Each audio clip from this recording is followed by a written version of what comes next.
Today's story is called Gorilla. It's a little tiny book.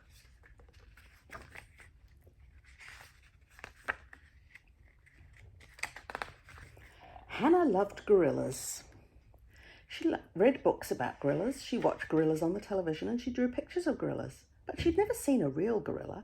Her father didn't have time to take her to see the one at the zoo. He didn't have time for anything. He went to work every day before Hannah went to school, and in the evening he worked at home. And when Hannah asked him a question, he would say, "Not now, I'm busy, maybe tomorrow." But the next day he was always too busy. "Not now, maybe the weekend," he would say. But at the weekend he was too tired. They never did anything together. The night before her birthday, Hannah went to bed tingling with excitement. She'd asked her father for a gorilla. In the middle of the night, Hannah woke up and saw a very small parcel at the foot of her bed. It was a gorilla, but it was just a toy. Hannah threw the gorilla into the corner with her other toys and went back to sleep. In the night, something amazing happened. Hannah was frightened. "Don't be frightened, Hannah," said the gorilla. "I won't hurt you. I just wondered if you'd like to go to the zoo." The gorilla had such a nice smile that Hannah wasn't afraid.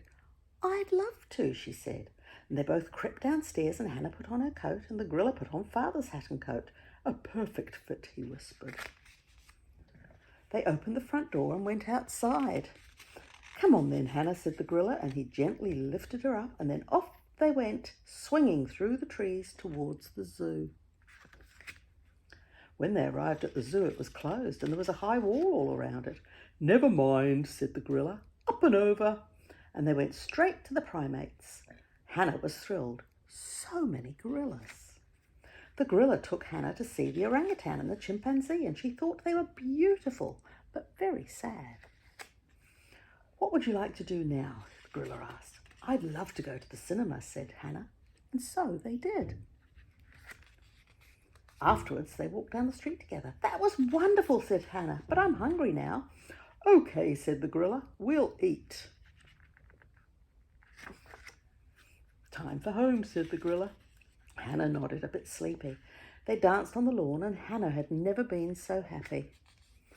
"You'd better go now, Hannah," said the gorilla. "See you tomorrow." "Really?" said Hannah. The gorilla nodded and smiled. And the next morning, when Hannah woke up, she saw the toy gorilla, and she smiled. Hannah rushed downstairs to tell her father what had happened. "Happy birthday, love," he said. "Do you want to go to the zoo?" Hannah looked at him. She was very happy. Gorilla. Would you like a gorilla?